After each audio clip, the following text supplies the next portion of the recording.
Hi, this is Revathi. Welcome to అందమైన కథల పొదరిల్లు.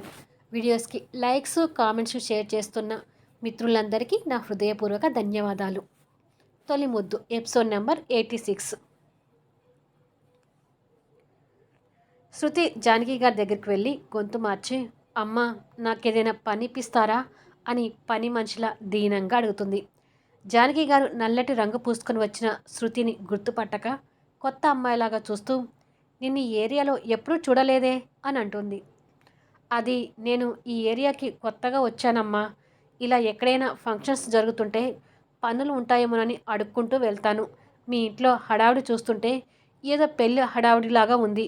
అందుకే పని కోసం వచ్చాను అని అంటుంది శృతి తన నటనా ప్రావీణ్యాన్ని చూపిస్తూ. శరత్, చందు ఆ ఇంటికి మామిడి తోరణాలు కడుతూ శృతి వాళ్ళ మాటలు వింటుంటారు. రామూర్తి గారు కూడా మిగతా అతిథులతో మాట్లాడుతూ హడావుడిగా ఉంటాడు. వాళ్ళందరూ కూడా శృతిని గుర్తుపట్టక వాళ్ళ పనిలో వాళ్ళు ఉండిపోతారు. సరే, మాకు కూడా ఇప్పుడు పని వాళ్ళు అవసరమే.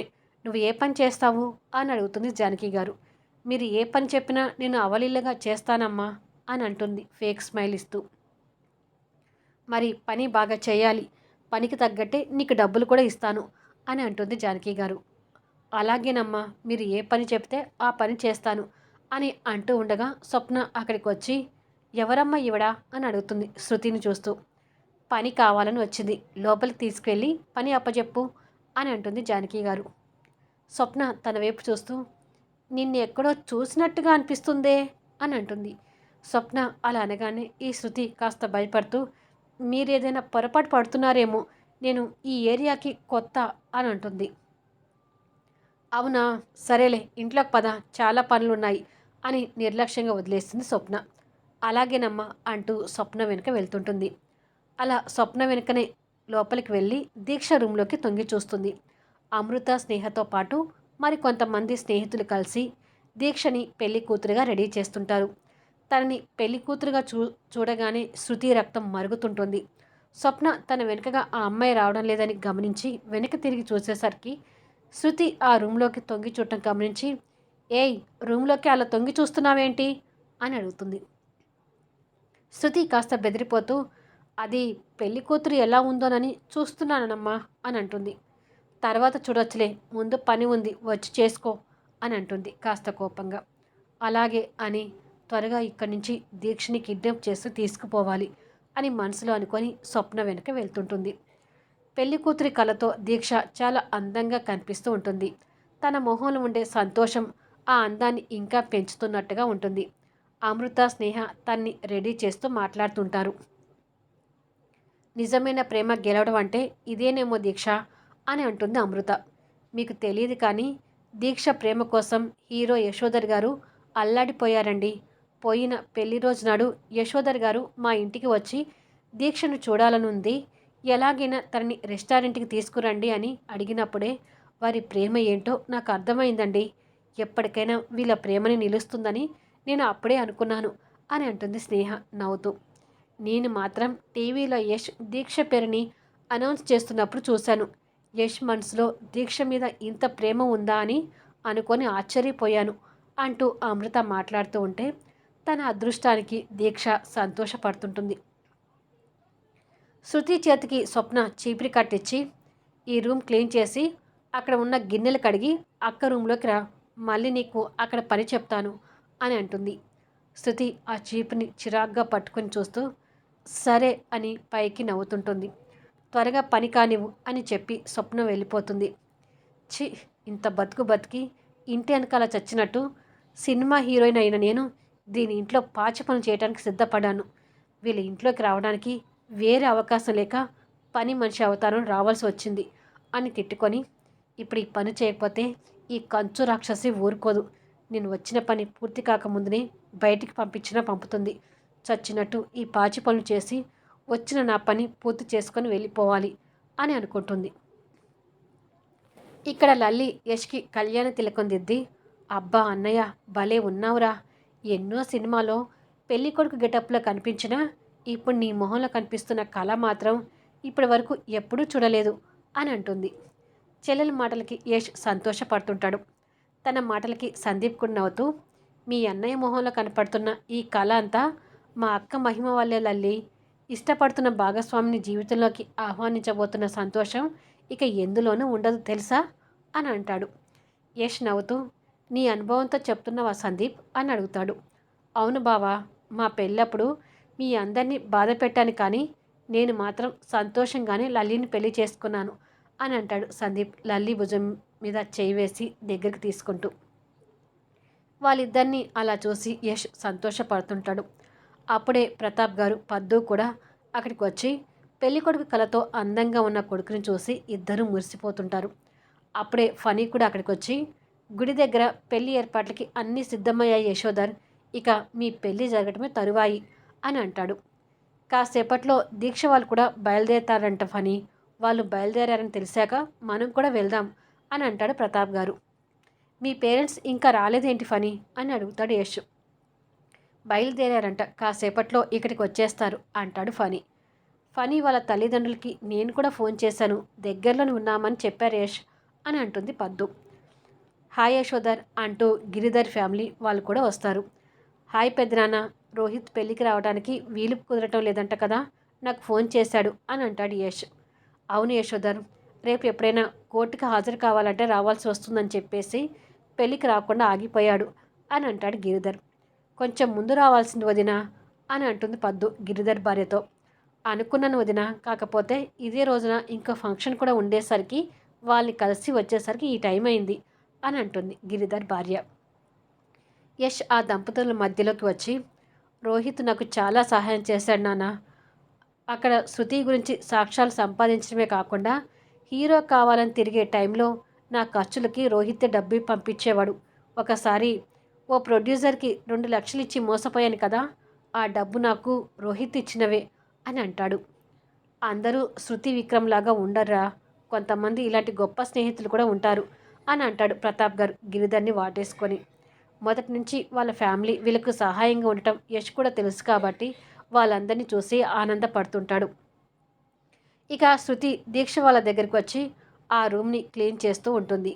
అమృత దీక్ష చేతికి గాజులు వేస్తూ, ఎవరైనా హీరో లాంటి వాడు భర్తగా రావాలని కోరుకుంటారు, కానీ భార్య కోరుకుందని యష్కి ఇష్టం లేకపోయినా హీరో అయ్యాడు. అక్కడే తెలుస్తుంది యష్ మనసులో దీక్ష స్థానం ఏంటి అనేది అని అంటుంది. అది దీక్ష అదృష్టం అమృత గారు అని అంటుంది స్నేహ దీక్ష మెడలో నగలు పెడుతూ. వాళ్ళ మాటలు వింటూ పని చేస్తున్న శృతికి ఇంకా సురసూర కాలుతూ, వీళ్ళ మాటలు భరిస్తూ ఇక్కడ ఉండలేకపోతున్నాను, ఈ దీక్ష నాకు ఒంటరిగా దొరికితే బాగుండు అని తిట్టుకుంటూ ఊడవటం పూర్తి చేసేసరికి స్వప్న అక్కడికి వచ్చి, ఈ పని పూర్తయిందా అని అడుగుతుంది. ఇప్పుడే ఊడ్చి క్లీన్ చేశాను అని అంటుంది. అయితే ఈ రూమ్లో ఉన్న వాష్రూమ్ క్లీన్ చేయి అని అంటుంది. ఏంటి, నేను వాష్రూమ్ క్లీన్ చేయాలా అని అడుగుతుంది శృతి ఆశ్చర్యపోతూ. ఏంటి అలా షాక్ అవుతున్నావు, నువ్వే కదా అన్ని పనులు చేస్తానని వచ్చి చెప్పింది అని అడుగుతుంది స్వప్న. వాళ్ళ మాటలు ఈ ముగ్గురు కూడా వింటూ ఉంటారు. వాళ్ళు కూడా శృతిని గుర్తుపట్టక దీక్షని రెడీ చేస్తుంటారు. దీక్ష కూడా తనని గుర్తుపట్టక పనమ్మాయి అని అనుకుంటుంది. బాత్రూమ్ క్లీనింగ్ అనగానే శృతి బిత్తరపోతూ, ఈరోజు దీక్ష చావు చూడాలంటే నేను ఏ పని చేయడానికైనా వెనకాడకూడదు అని అనుకొని, అన్ని పనులు చేస్తాను, బాత్రూమ్ కూడా క్లీన్ చేస్తాను అని అంటుంది. అయితే వెళ్ళి చెయ్యి అంటూ స్వప్న ఆర్డర్ వేస్తుంది. సరే అని చెప్పి, నా కర్మేంటి ఇలా కాలుతుంది అని అనుకొని బాత్రూమ్ వైపు వెళ్తుండగా, బాత్రూమ్ నీట్గా ఉండాలి, ఫినాయిల్ వేసి బాగా శుభ్రం చేయి అని చెప్తుంది స్వప్న.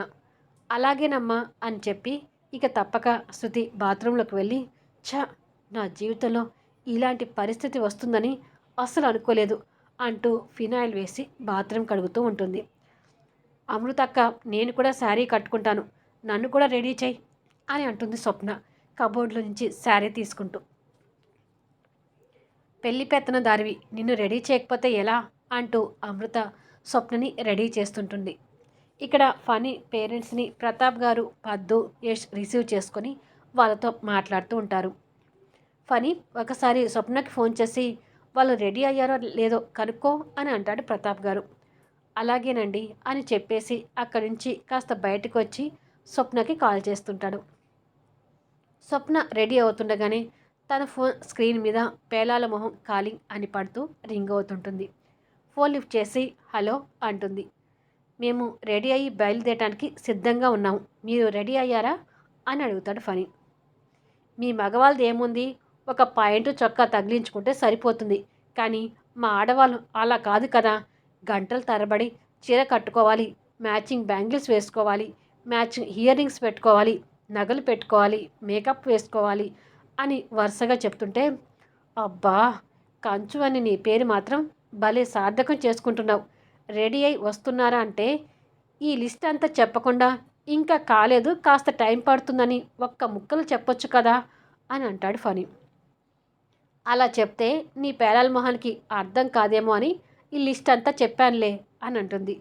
నాకు పెట్టిన పేరు మాత్రం మర్చిపోవే అంటాడు కాస్త కోపంగా. చెప్పాను కదా, నిన్ను చూసిన ఫస్ట్ ఇంప్రెషన్ కలిగిన ఫీలింగ్నే నీకు పేరుగా పెట్టానని అని అంటుంది. స్వప్న అలా మాట్లాడుతుంటే స్నేహ అమృత నవ్వుతూ ఉంటారు.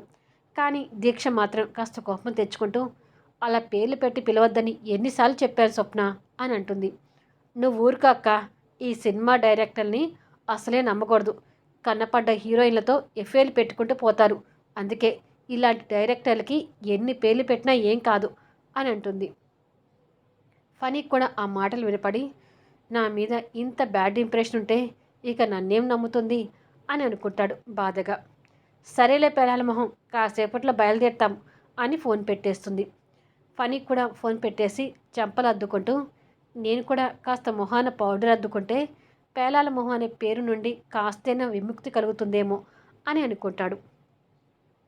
శృతి చిరాగ్గా బాత్రూమ్ క్లీన్ చేసి జాకెట్లో నుంచి ఫోన్ తీసుకొని తను పెట్టుకున్న రౌడీలకి ఫోన్ చేసి, ఎలాగైనా కాసేపట్లో తనకి మత్తు మందిచ్చి బయటికి తీసుకొస్తాను, మీరు రెడీగా ఉండండి అని అంటుంది. అలాగే మేడం, కాకపోతే యశోధర్ లాంటి పెద్ద హీరోతో పెట్టుకోబోతున్నాం, అదే కాస్త భయంగా ఉంది అని అంటాడు ఆ రౌడీలో ఒకడు.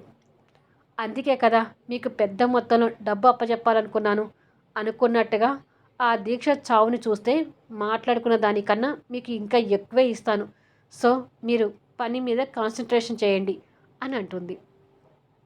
సరే మేడం, మేము ఎదురు చూస్తూ ఉంటాము అని చెప్పి ఫోన్ పెట్టేస్తాడు. శృతి కూడా ఫోన్ పెట్టేసి బయటకు వచ్చేసరికి దీక్ష ఒంటరిగా ఉండి ఎవరితోనో ఫోన్ మాట్లాడుతుంటుంది. ఒంటరిగా కనిపించేసరికి శృతి సంతోషపడుతూ దీక్ష వెనుకగా వెళ్ళి మత్తుమందు ఉన్న కర్చీప్ని జాకెట్లో నుంచి తీస్తుంది. మరి ఏమవుతుంది అనేది నెక్స్ట్ వీడియోలో చూద్దాము. వీడియో నుంచి వెళ్ళిపోయే ముందు దయచేసి లైక్స్ ఇవ్వండి, కామెంట్ షేర్ చేయండి.